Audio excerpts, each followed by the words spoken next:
right. Good evening. We will call to order the regular Heath City Council meeting, August 26, 2025 at 6:30 p.m. If you'd all rise for the invocation and pledge of allegiance, please. Please bow your heads. Gracious and loving God, we come before you today with humble hearts, seeking your wisdom and guidance as we gather to serve our community. We ask that your Spirit be present in this meeting, inspiring us to act with justice, compassion, and unity. We stand in firm solidarity with our Jewish brothers and sisters, recognizing their vital place in the fabric of our community. We denounce the hateful and anti-Semitic flags that have been displayed, symbols that seek to divide and wound. May your love overcome hatred, and may peace prevail in every corner of our city. Lord, we lift up the recent surge of burglaries that have caused fear and unrest among our neighbors. We ask for a hedge of protection to surround every home, every family, and every street. Grant wisdom to our leaders, strength to our law enforcement, and courage to our community members. Help us to foster a safe environment where all may live without fear. Guide us in the days ahead to work together with respect and understanding, building a city that reflects your love and justice. In your holy name we pray. Amen. Amen. Pledge allegiance to the flag of the United States of America and to the republic for which it stands, one nation, under God, indivisible, with liberty and justice for all. Honor the Texas flag. I pledge allegiance to thee, Texas, one state, under God, one and indivisible. God bless Texas. God bless Texas. Well, I will say I do enjoy us adding the Texas flag and honoring that with the pledge. So thank you for doing that. Let's continue that moving forward. Right now, we'll move into our agenda item number 2. That's our public comments. Mr. Alexander. Mr. Mayor, I have no comments. We have no comments from anybody that's here. That's right. So we will move into agenda item number 3. So that is our city manager's comments and council comments. Mr. Alexander. Mr. Mayor, I personally do not have any comments. Very well. Before I open the floor to the council, I will say that this has been a unique, very unique for the city of Heath this last week. Most all know that we had a unique surprise of someone that decided that they wanted to put some hatred in our school and on our school with some flags that represent something that this city does not represent, nor have I even seen it within the community of this city. And I can tell you, if there are individuals that are listening or watching online, we will find you.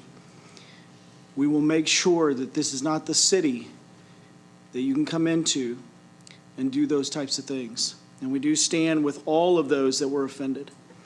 Any walk of life that saw those flags and said, hey, I disagree and I'm offended. And I assure you, we're all offended. And we will not accept that in our city. I will also say that it's very unique to be the 7th safest city in the state of Texas and to see the series of blatant burglaries this last week. I want to tell you, within this community, you are safe. This DPS department is top-notch. Our city leadership under Mr. Alexander is top-notch. And we will find you. This is not the city that you need to come to and take away the safety and security of those that live here.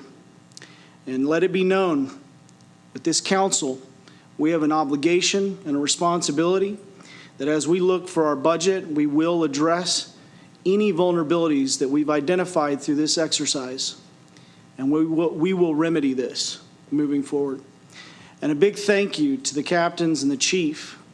I will tell you, I am surprised, not because I don't know the character and the heart of that department, but I've been surprised to see men and women in our law enforcement uniforms working tirelessly.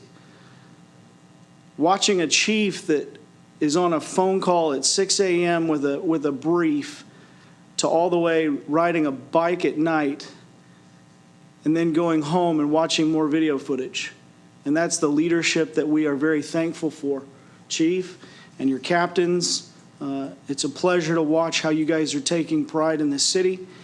And I will tell you guys, we need to reinforce that as we look at this budget cycle and how we can assist our department. So with that, at this time, I'll open the floor to allow the council, if you have any comments. Very well. If there are no comments, we'll move into agenda item number 4. This is our consent agenda, 4.A, action regarding the minutes of the August 1st, 2025 budget work session and August 12th, 2025 regular meeting. 4.B, this is discussion and action on authorizing the city manager to execute the contract between the City of Heath and D&D Commercial Landscaping LLC for landscape services in the amount of $59,780. And that is a longtime contractor. At this time, I believe all of you have had time to look over the consent agenda, so the chair will open the floor to entertain a motion. Make a motion to accept. We have a motion on the floor to accept the consent agenda by Councilman Omby. Do we have a second? Second. We have a second by Councilman Dodson. The motion moves. All of those in favor say aye. Aye. Those opposed? Passes unanimously. Thank you, council. Moving into items for individual consideration. 5.A, this is discussion and action on authorizing the city manager to execute a professional service agreement with Garver LLC for services not to exceed $782,967 for the design of a new water tower in the Heath Golf and Yacht subdivision with possible additional services if the city elects, not to exceed $921,853. Mr. Creed. Thank you, Mayor and Council. As part of our recommendations through our water bridge plan, tonight we'd like to present you with a possible scope with Garver engineering firm. We have tonight with us Justin Rackley from Garver, and he'll be here to answer any questions for you. The basic scope of this is $644,000, $644,081 for design management, survey, geotechnical engineering, things like that. There is an additional services for construction administration and take construction inspection that is broke out, and the entire amount would be $782 if you decide to go with the additional $138,000 for that. We wanted to break that out and give the council the flexibility to do just one part of that and have the inspection done in-house, or if you'd like to see the construction administration give us some help with that, we could certainly use it, but we wanted to give you all that opportunity to do that. This tank would go over there at, I don't know if y'all know where it is, on Governors. I have the address there on the bottom. You can barely see it. It's 2490 Governors Boulevard. If y'all had a chance to drive by there, there's been a sign erected over there. It says future site of elevated storage tank. There was an old sign there for probably a few years that it fell down. We reinstalled it. This says the exact same thing. This is a future elevated site for the City of Heath. This is the duration of the project schedule. The entire project on this one, I believe, was 200 and, I'm sorry, make sure I got the right one.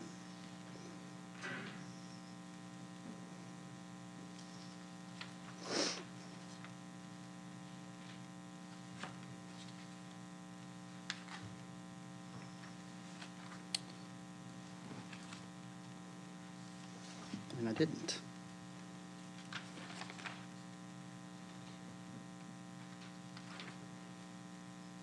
Was 487 days. And this would be the breakout of the anticipated deliveries based on when the city comments came back. At this time, I'd be happy to answer any questions I can, or I can have Justin answer any questions for you. Very good. Thank you, Mr. Creed. Yes, sir. At this time, council, do you have any questions for staff on this?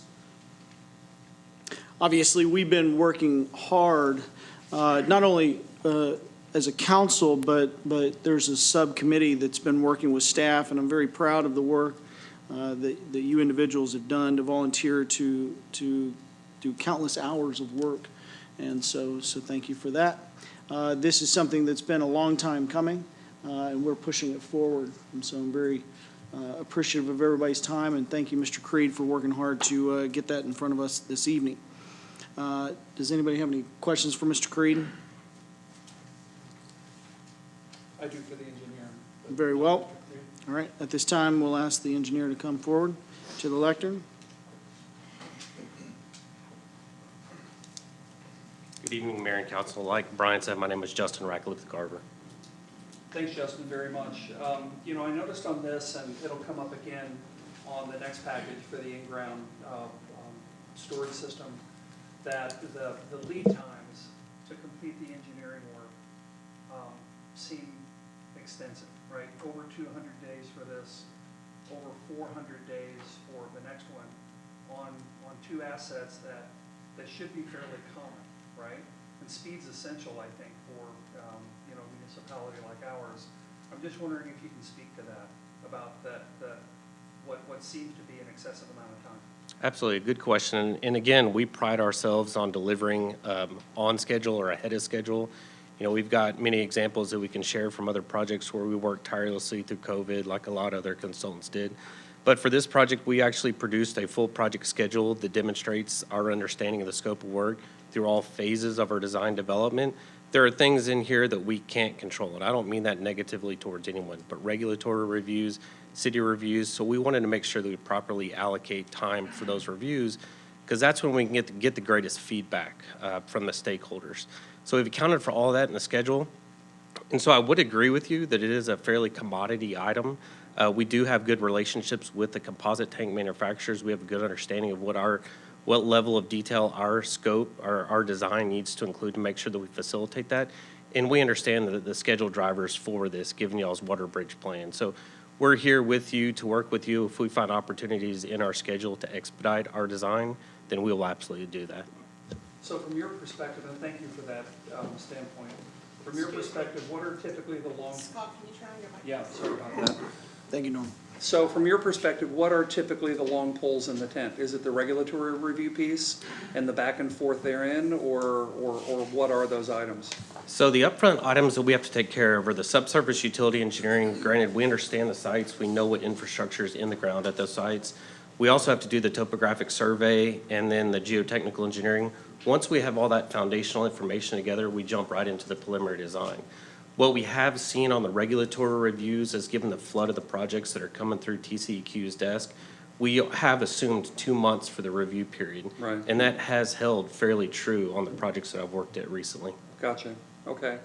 And one other question, who will be assigned to this project from your firm? Are you our point of contact? The way that I define that term, I'll be the principal in charge. I'm a partner in the firm, and so I will be in charge of providing the manpower to execute the project. And I'm not trying to overinflate my role on the project, but I do have the power and the authority within my firm to make those decisions. Right. And those decisions that I've made is to have Corey Wilkinson lead these two projects as a project manager. These two projects, the next item on the agenda, will be done consecutively. The goal is we have two different design teams so we can execute those separately. We do have standard details and design criteria that we will follow for both those projects. Corey Wilkinson will lead the team, and we have two teams that are currently developing final design plans for an elevated storage tank for the city of Irving and an elevated storage tank for the city of DeSoto. So they will immediately come off of similar projects and execute this project. Right. One of the things I think that we are sensitized to is the level of talent that is assigned to our projects. We have another project where a very junior level was assigned, and we paid the price for that in multiple pieces of back and forth and time and money spent and just a lot of frustration. I want to make sure that that doesn't happen here as well. So we're really going to be looking at this, and if you're adjudicating who's on which projects, we kind of expect your A-team on our program. Absolutely, and with us trying to develop a working relationship with the city of Heath, you have my commitment to provide you with that A-team. Okay. Thank you very much. I appreciate your response. Yes, sir. Very good. Councilman Thurgood? I have a question. I'm not sure which of y'all to direct it to, but with regard to the scope of the work, and it was identified that there's these additional services, if so, choosing would cost a bit extra, right? Yes, ma'am. So I looked through that additional service list, and it's a lengthy one, and I would just like your, so for instance, the stormwater pollution prevention plan, that's pretty standard to include on most construction projects, but it's considered an additional service on this project. I'm just curious how many of these additional services are really absolutely required, and so what is the means of taking care of those services outside of using Garver to do it? Is that Sure, and clear? I'll speak to that. And just so I'm clear, what you're referring to as additional services is what I would consider the extra work. So we're essentially saying these are items that we have not included in our basic design services.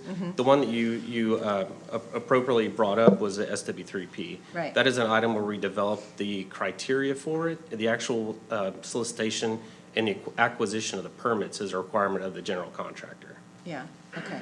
So you'll. So I don't expect any of the extra work items that multi-bulleted list on page 9 of the agreement. I wouldn't expect any of those to apply to this project. Okay. Yeah, and I think what Brian was describing is in the additional services, that's what we're referring to as task 11, task 10 and task 11. That is for the construction administration And that's it. and for the tank inspection. So that's providing a NACE level, NACE certified coatings inspector and welding Okay. inspector. Well, thank you for that clarification. So those additional services, you're like, it's just not going to be applicable for this particular job. Correct. All right. Very good. Are there any other questions that you may have, Councilman? I have a question, and thank you, Councilman Dodson, for addressing one of them. The second one that I have is, as you guys go into design, are you looking at current materials that may have exorbitant lag times?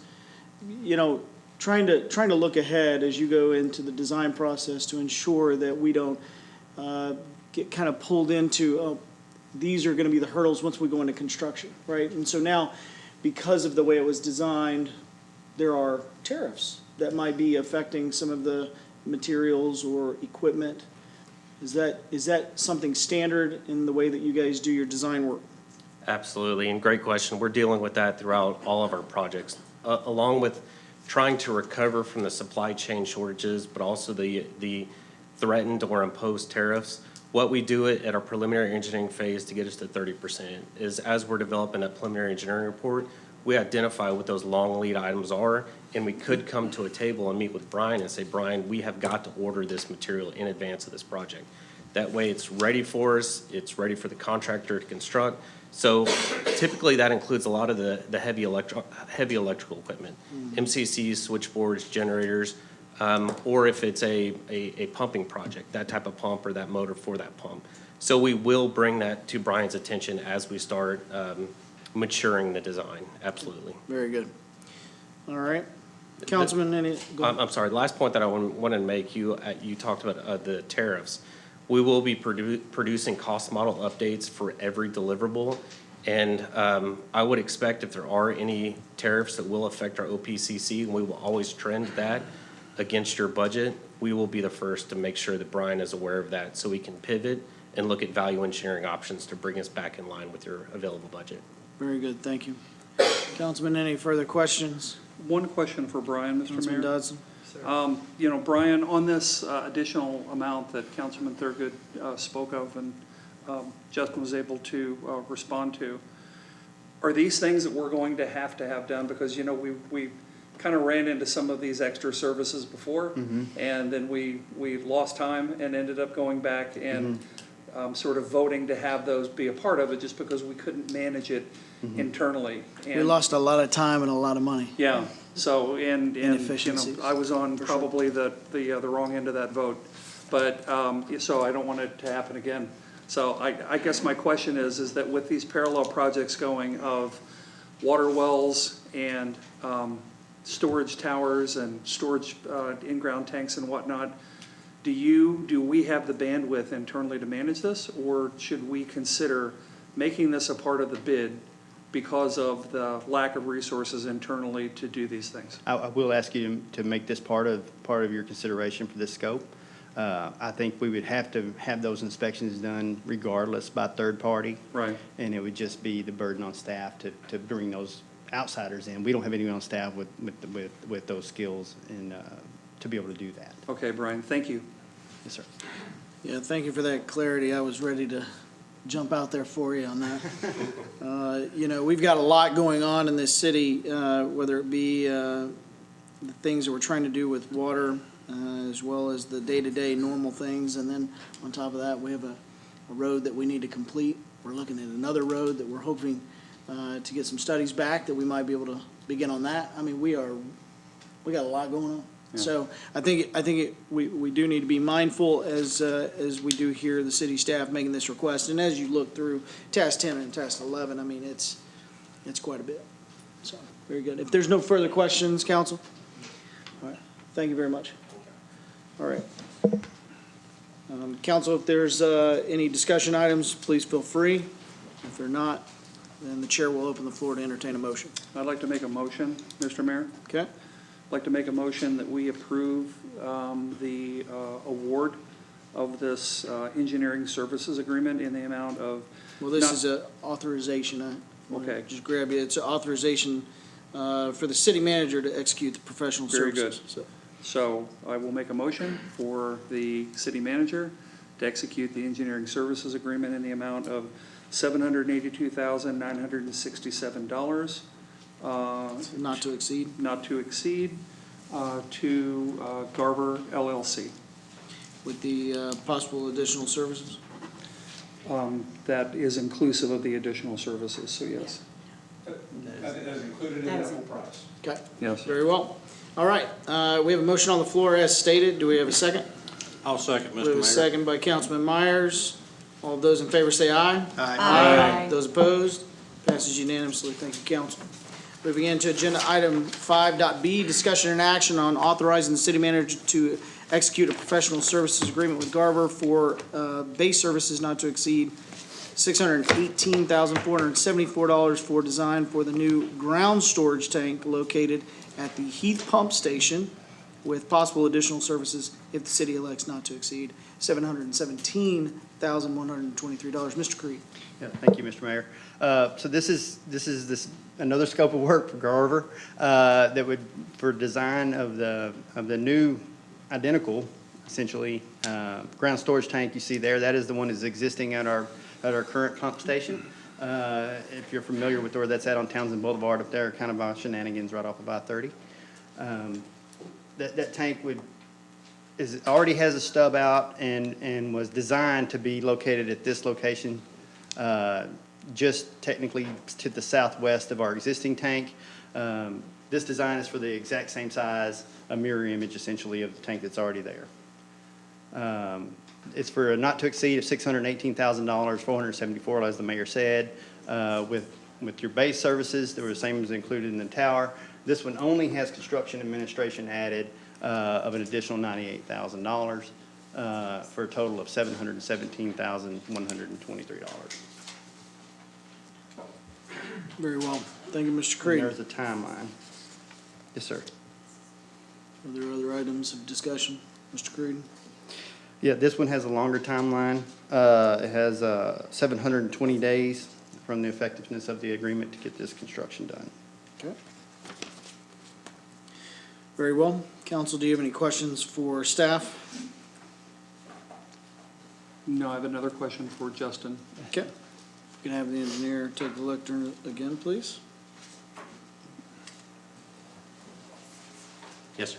Justin, one of the comments you made before was that you had two different engineering teams probably working on these two projects.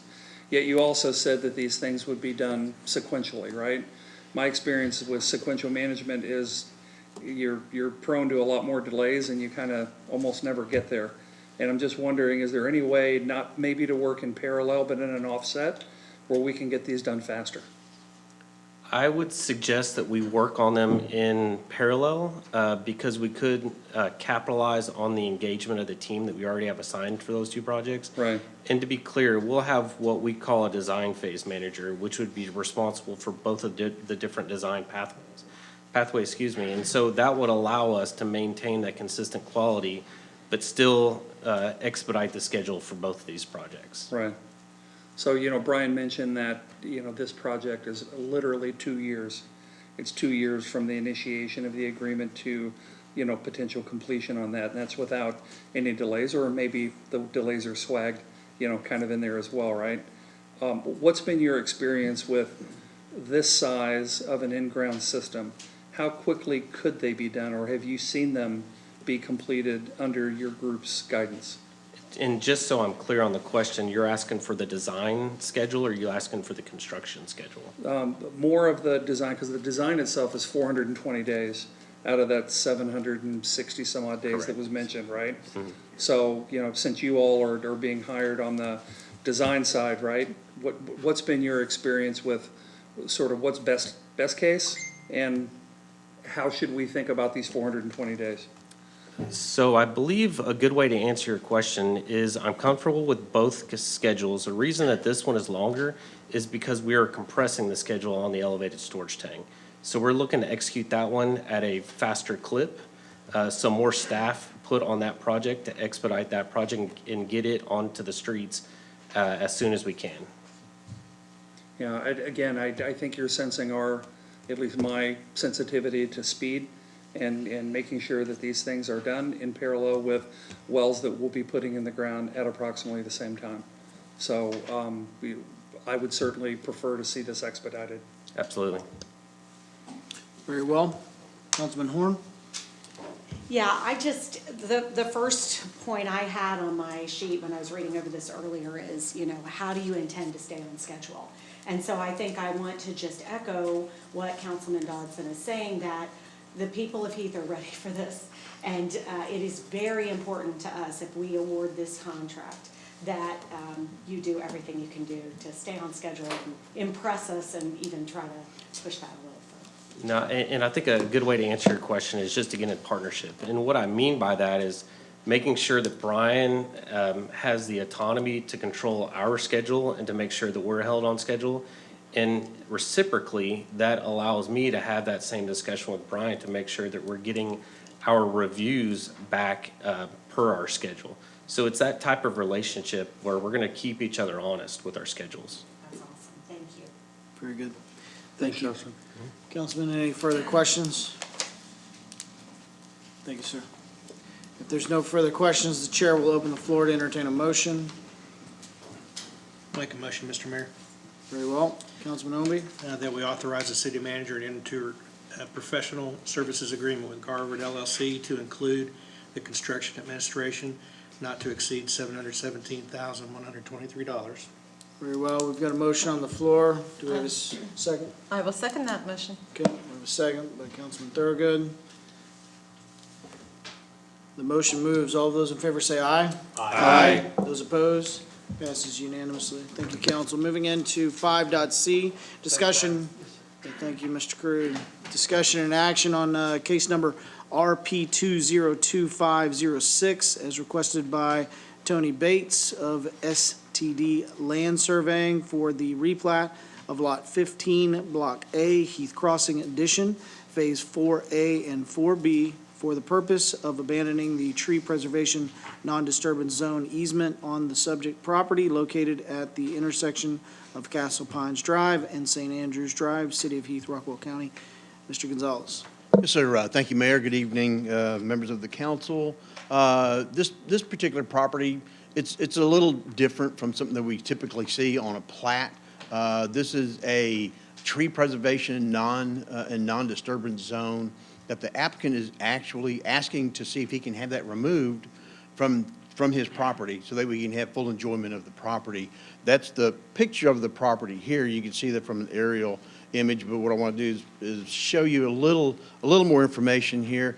The tree preservation non-disturbance zone for Heath Crossing is in along open areas or common areas, and as well as the floodplain that shows here, where I've got the yellow highlights. All the homes that back up to this open space have this preservation zone, as well as along the floodplain area here, and in this area also here. All the homes back up to these, as well as the applicant's property, which is located here. Now, the only difference in this is that the applicant's property doesn't have any trees in that easement. And that's one of the purposes of him coming in to ask for the abandonment of this. And this probably gives you a little better view of what's happening with the properties that are surrounded here. As you can see, a lot of the lots here do have the heavily treed area located in the tree preservation zone. And his property actually been out there, Lisa and I went out there and took a look at it. There are no trees back here. And so that's the purpose of the applicant coming forward. This is an ongoing building, construction right now of the home. And the 20 feet, as it stands right now, he has, let me see if I can pull this up here. He has currently planning to put a retaining wall here on the inside of the easement. And what he would like to do, obviously, is to have it placed here. That way it gives him a little more room for the property, and that way he can have fulfillment of the property, full enjoyment of it. He has children who would like to have an area to play in as well. We took this to the Planning and Zoning Commission, and Planning and Zoning Commission had no issues with this at all. They just wanted to see a letter from the HOA saying that they were okay with the abandonment of this, because the HOA technically has the they actually have the benefit of the easement because of the trees that are behind his property. And so with that, the letter from the applicant states that they have no objection to this as long as the city is okay with this as well. And with that being said, once again, staff is supporting this along with the Planning and Zoning Commission for the release of the easement, as long as they sign on the plat, which I provided to you tonight, the highlighted areas in addition. It wasn't in your packet earlier, so I want to make sure that you saw that there was an area for the HOA to sign off.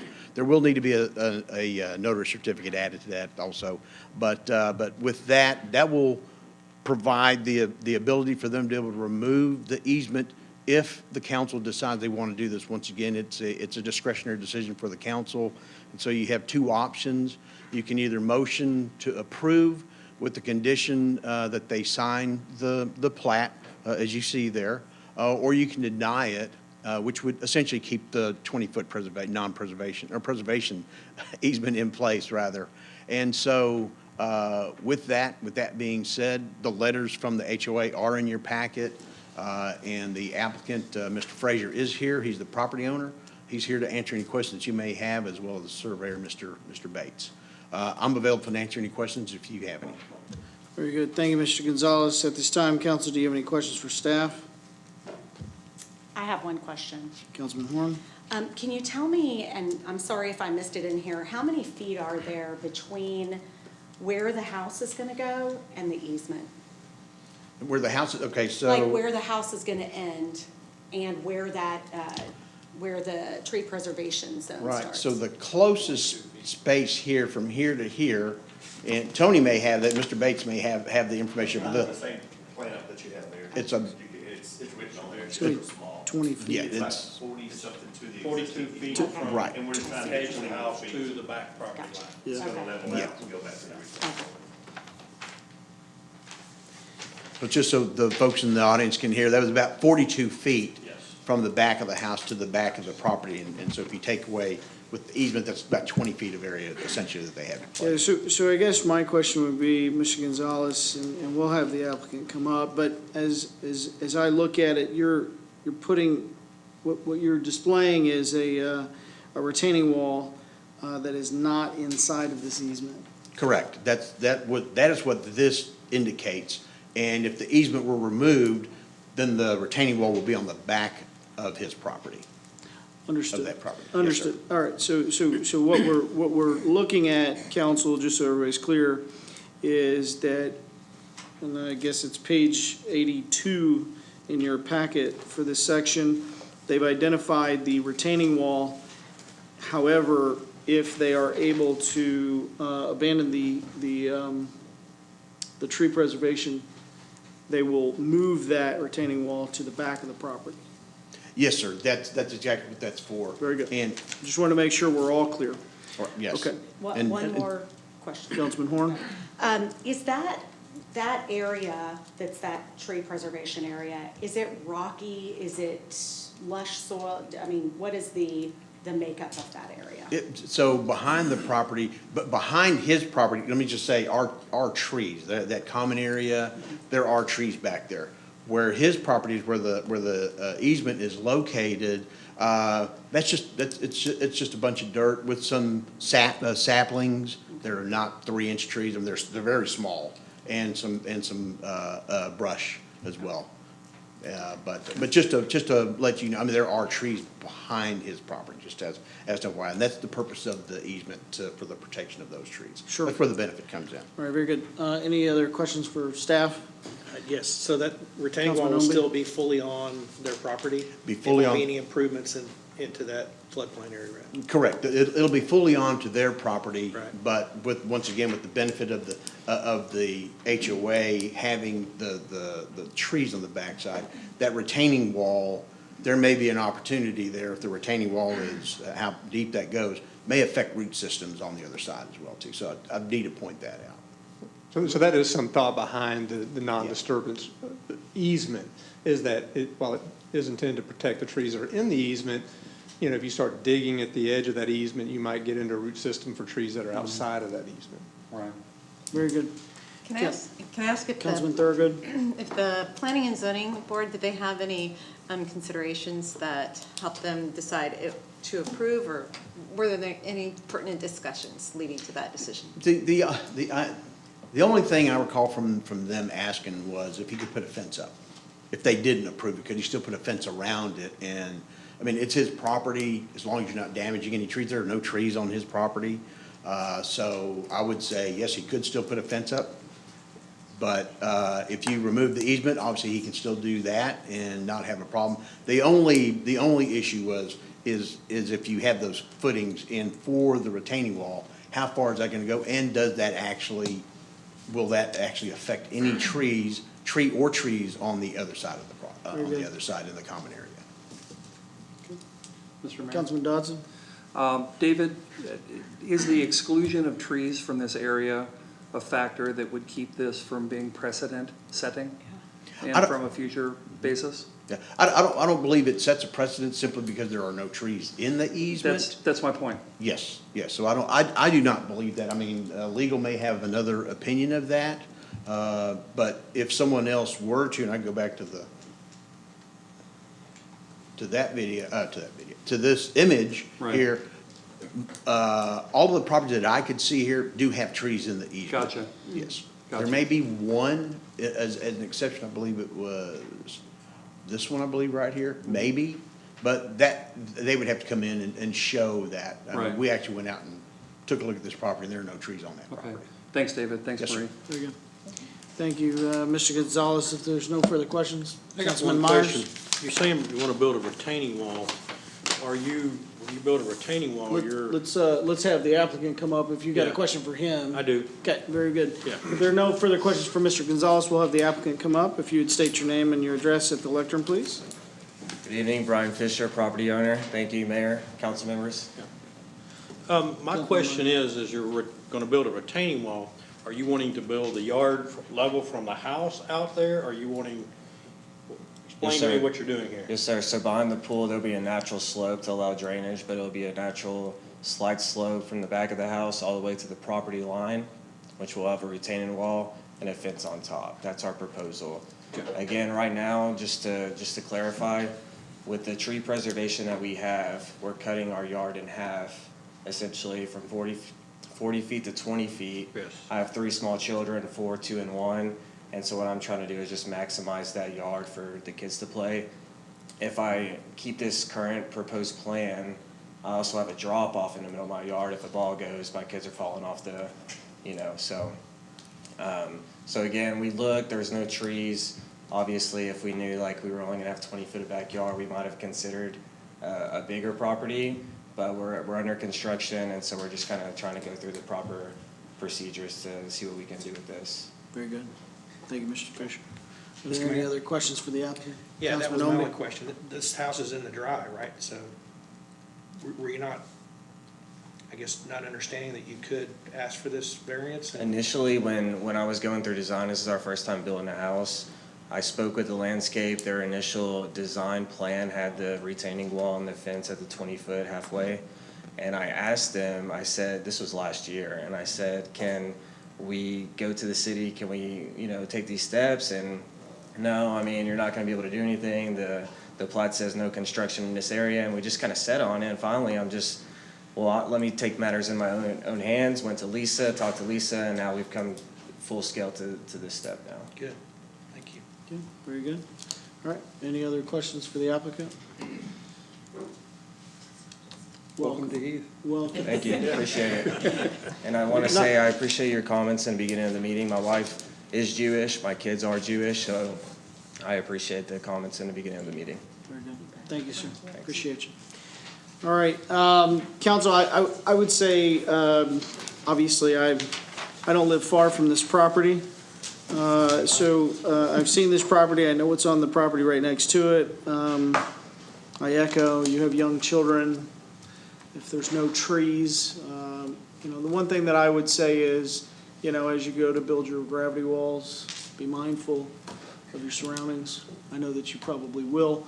You want to preserve what's behind you because you want that green belt. That's why you buy those properties. I too did the same thing. And so I definitely understand that. But in my opinion, I would say just be mindful of those things. I'm not telling you which way I'll vote, but I'm telling you which way I'll go. Council, do you guys have any other further discussions on this? I got one. Okay. If If it's a question, he needs to come back up to Yeah. the lectern, sir. Yes, one question. Yes, sir. What is the approximate height of the retaining wall? I believe it's going to be like 2 feet if we go to the property line. Okay. Yeah. That doesn't We don't go want to down go too high because we want the view of the trees in the backyard.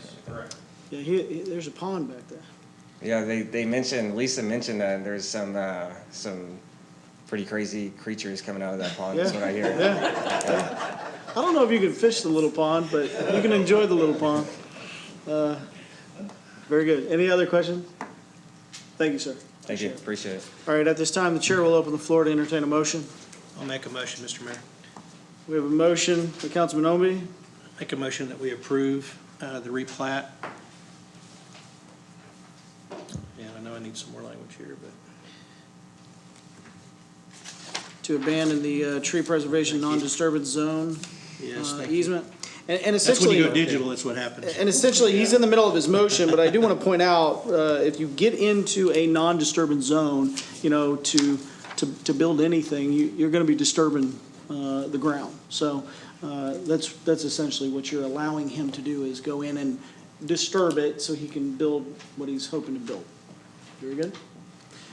So you were in the middle of your motion. Yeah, to replat that, ignoring the preservation zone and non-disturbance zone easement. Very good.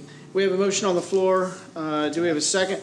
I will second that motion. We have a second by Councilman Thorogood. And before we vote, I would like to make a point, just for the record, that thank you to staff for looking at it. In this city, we do try to preserve trees, and that is something that we believe and take great pride in, is trying to make sure that we keep as many trees as we can in the city. And so thank you, staff, for literally, physically going out there and observing the property. All right, so the motion moves. All of those in favor say aye. Aye. Those opposed, passes unanimously. Thank you and welcome. Welcome to the neighborhood. All right, very well. We will now move into agenda item 5D, discussion regarding an update on the construction of Fire Station 30 and 31. Chief Siri. Good evening, Mayor and Council. Tonight for discussion, I have Daniker with AGCM here to provide us an update on Station 30 and 31. If you recall, AGCM is our third-party construction management firm that's going to oversee the project, and Grossman Design is our builder. Daniker? Mayor, members of the council, good evening. Again, my name is Dinakar Thangavilla. I'm with AGCM. Since we signed on with the project approximately about a month ago, July 24th, Chief Siri and his team, along with Grossman Design team and AGCM team, we met on both sites. We walked the site just to get introduced to what the site looks like, where we can situate the property, and so on and so forth. But since then, Grossman Design has ordered a survey. We're waiting on the survey, as well as they've taken samples to produce a geotech report. So we're waiting on both of those to come back. In the meantime, I don't think you can read it. I'm sorry. I'll have to read it from my paper. I was going to say, well, I don't see these eyes getting me all the way there, but I do appreciate it. But in the meantime, there's a preliminary conceptual design has been kind of done, and it's under review. We're currently in discussions with the stakeholders to talk about the utilities, the approach.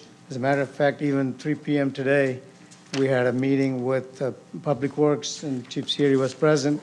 We're just trying to decide. There's an approach road next to Station 31 that Public Works uses. So we're trying to partner with them to see if they can build the road for their use, which will eventually then will be useful for the fire department as well. So all of those discussions are happening as we speak. And then we'll have to eventually coordinate with TxDOT, because Station 31, as you egress, the engines, coming right on to FM 740, we need to coordinate, having a signal so that the fire department can stop, can turn red and stuff. So all of those are happening. The design review, currently the site and floor plans are being reviewed. Again, like I said, the geotech report, once that report and survey comes out, they'll be able to put a firm design. Currently, this is Station 31. This is right behind Station 30. I'm sorry, this is Station 30, right behind the high school. This is just very conceptual, as you can see at the bottom of the screen. That's what we're currently thinking. But again, it depends on, they got to do some traffic study of the turn radius and all of that, so it may push further back. Very, very conceptual at this moment. And this is Station 31. This is the one that's right off of FM 740.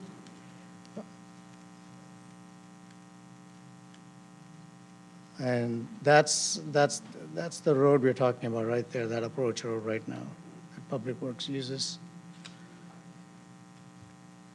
And then Brian Grossman Design gave us a preliminary schedule. I'm assuming you have it in your packet somewhere on screen. If you look at it, it shows that we are in architecture along with civil engineering and MEP design coordination. That's all happening as we speak. So by the time the next council meeting comes about, we should be able to give you a much further update on where things are. We should be well underway with a lot of the things that I'm talking about right now. Very good. Any questions, Council? Mayor? At this time, council, do you have any questions? Mr. Mayor? Councilman Dodson? Deniker, thanks very much for the update. Yes, sir. Question with regards to scope and schedule. I know it's early days, and you're just kind of getting this kicked off. Are we on schedule as per the plan right now? We are. That's what I was trying to point to you. Right. On the schedule, we are right on track with the original pre-construction schedule that we came up with. Okay. And then when this plan is executed, we should break ground first week in February. That's the plan. Gotcha. That was my third question. Okay, so That's the plan. February. Okay, the other thing that you mentioned scares the bejesus out of me, and that's working with TxDOT or trying to coordinate with TxDOT. TxDOT has never been confused with timeliness on anything. That's why they're starting now. Right, I'm just wondering how you think about that. It takes us 2 years to get a traffic light, and, I'm just wondering what your track record is in working with those guys on a project like this. Good question and valid concern. We need to get those discussions started with TxDOT as soon as possible, as soon as we know what's going on. And Chief Siri may have started already some discussions. Yes, sir. I've worked with TxDOT over the last 2 weeks, over giving them our site plan so they can design the light around that site plan. So they have that site plan now. And for the record, if anyone from TxDOT is watching, we thank you. And we excuse Councilman Dodson. We appreciate everything that you've done to include the light that you guys are going to put in at 550. We're very proud of the work that you guys do. I just want to make sure. I appreciate the balance. I need that. Very good. No further questions or Not after salacious comments, man. I'm just trying to keep it alive and well. I appreciate that. Any further questions, Councilman? Very good. Thank you. Well, thank you. It's great to see you. Thank you, Chief.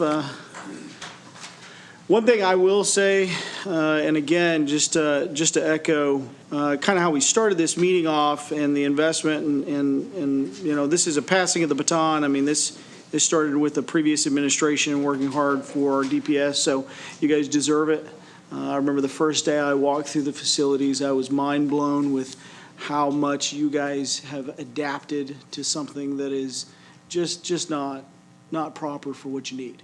When you have locker rooms that are literally inside of a bathroom and bunks and, fridges that, you can barely even get to, right? So thank you guys for your sacrifice and continue to tell your team how much we appreciate them. Because you guys are really the unsung heroes of the city and, working tirelessly 3 shifts and triple certifications and all of the things that you have to do to make us safe. And I'm very proud to see this thing happen for you guys. And it's a big deal. And I'm very thankful for the administration prior to that actually started the groundwork on this. But I more importantly want to also say thank you because there's 2 stations that we're looking at doing. So thank you guys for being able to, there was a whole lot of arm wrestling going on to try to figure out how in the world can we use that bond money, not just for one station and, okay, we'll still have this station here and, let's get you 2 stations. So I'm very appreciative of the work that you've done, Chief, and your staff and for the contractors that you've been working with to make that happen. Councilman Dodson. You were at the same luncheon as Councilman Thurgood and Councilman Horn and myself, where Chief Siri blew everyone's mind. All of the police leadership or DPS leadership was there, talking about their plans and the different communities around Rockwall County and what have you. And, several groups, Roy City and Fate and a few others are putting up new buildings and, they talked about the budgets for those. And Chief Siri stole the show, talking about being able to put 2 buildings up for the price of what they're putting. I told him to go to Costco and look at how they do it. Right. So, without sacrificing quality and aesthetics and everything else, it really appears as though these facilities have the functionality that you need and will need for Heath, well into the future. So great job on that. Yeah. Thank you. It's a big deal. Thank you. Okay. Moving into agenda item 5.E, discussion regarding the fiscal year 2025-26 proposed budget and plan of municipal services. Mr. Ayers. Good evening, Mayor and Council. Just to go into the details of the changes that have been made to the proposed FY26 budget, the total FY26 personnel services, after reviewing year-to-date actuals, and what I did is I actually dived into the details of those personnel costs for FY25, and adjusted those projections accordingly. So initially, we started off around 7.7 million for year end for 2025, and that's increased to 8.1. The overall projected expenditures increased from 50.6 million to 51 million. With those changes, that does impact the beginning fund balance for FY26. What also needed to be corrected was the amount for the fire engine for public safety. That amount went from $913,916 to $983,857. And the overall beginning fund balance impact for FY26, we started at 68 million, and we're starting off with 60.7 billion. That's for all funds, in the summary of all fund page in your proposed budget. And this is just an overview of the fund balance summary with those changes. Initially, the general fund, we were looking at it starting off at 6.9 million. Right now, it's with the changes, it's 6.5 billion, way over the 35% minimum requirement in the general fund, and ending at 6.3 million. That's inclusive of the changes with the tax rate moving from the de minimis rate to the voter approval rate, so that's incorporated in there as well, as discussed in the last meeting.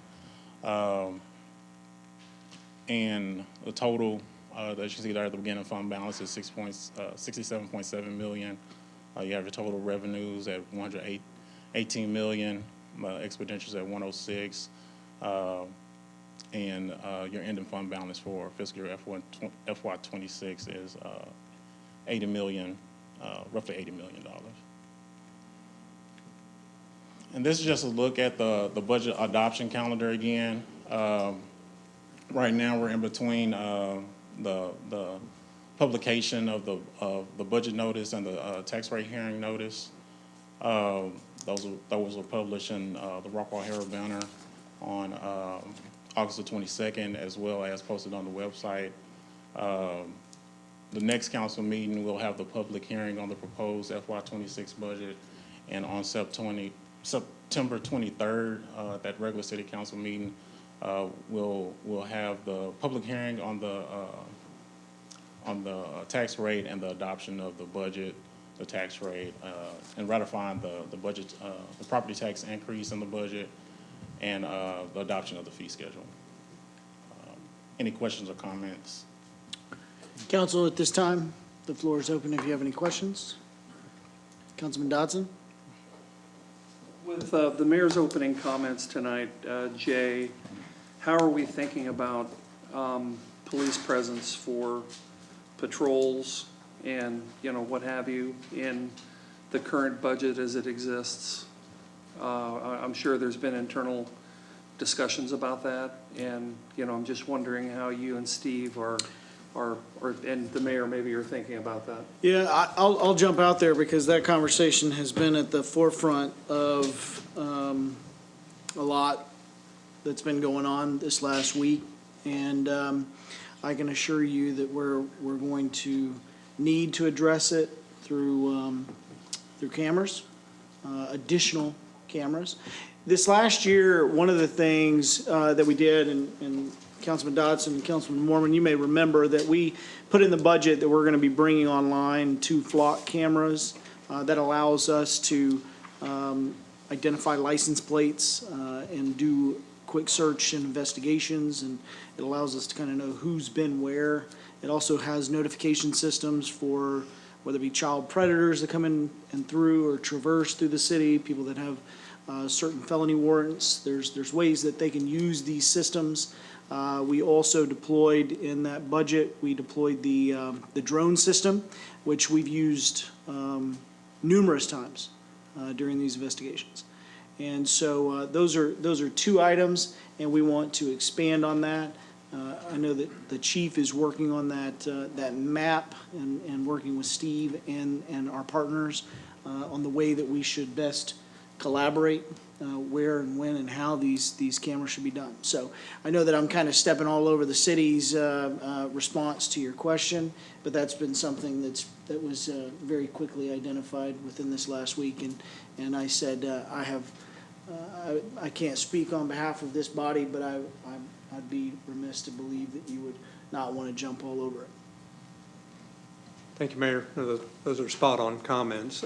Two things to the question. One, we are utilizing more resources right now in this year's budget than we had anticipated. I've authorized Chief Siri to use the resources he needs to address these issues in our community. And so that will result in us coming back to you at some point, likely with a budget amendment for the current fiscal year to address those expenditures. And what he's specifically speaking about is the overtime. So one thing I want to make sure that everybody's aware of is that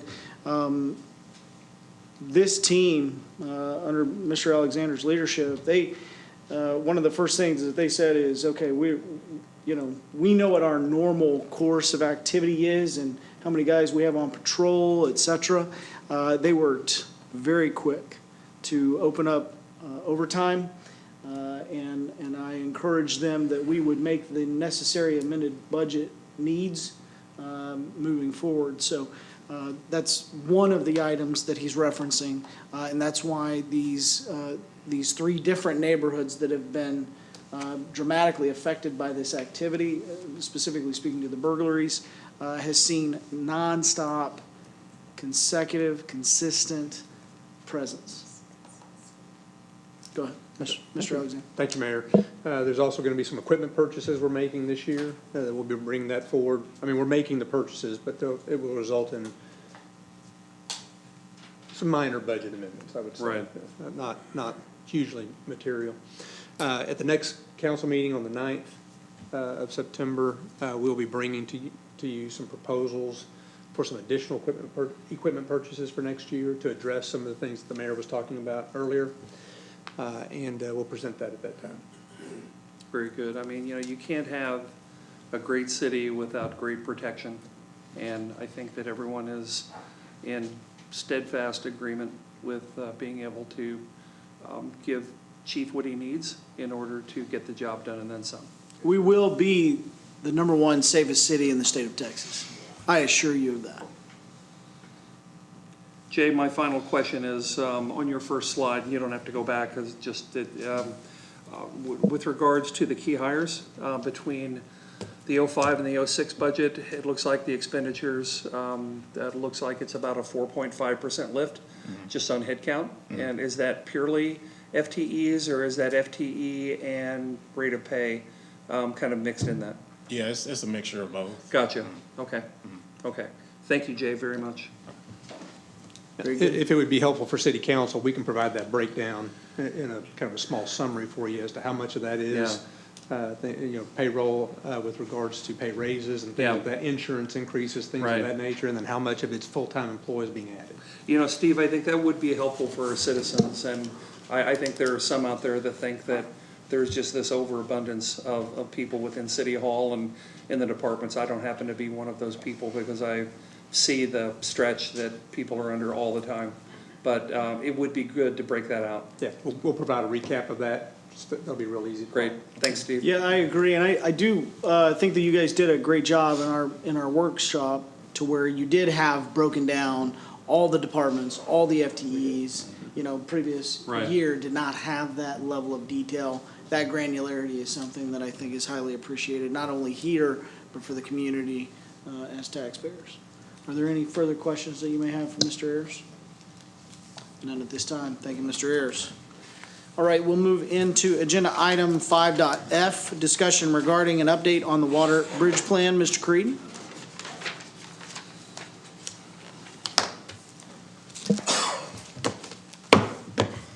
All right, thank you, Mr. Mayor. This is another update to the water bridge plan, as it says up there. I don't have a very robust one, but a quick overview of the water bridge plan, of course, is the 6 wells with the additional storage, which we talked about earlier tonight. The Town Center Park wells, well number 1 is located right here outside our door. Those bids will open on the 28th. So our water committee is going to get a whole lot of information here in the next few days to be able to chew on and hopefully move forward, and we'll bring that before the council for a recommendation of award. The 1.5 elevated storage tank, the design scope was on the agenda tonight. As soon as the city manager executes that contract, we'll have Garver as a partner to begin that design. Again, it was a 3 million gallon storage tank, same thing. As soon as that's executed, there will also be beginning that design. Wells 2 through 6, we're gonna move those through the committee and move forward to design on the design scopes of those. We're also working on our purchase contracts, the Rockwall MOU, future contract as well, which we're already working at a 6.5 million gallon assumption. I would note that we did not go into stage 2 so far this year.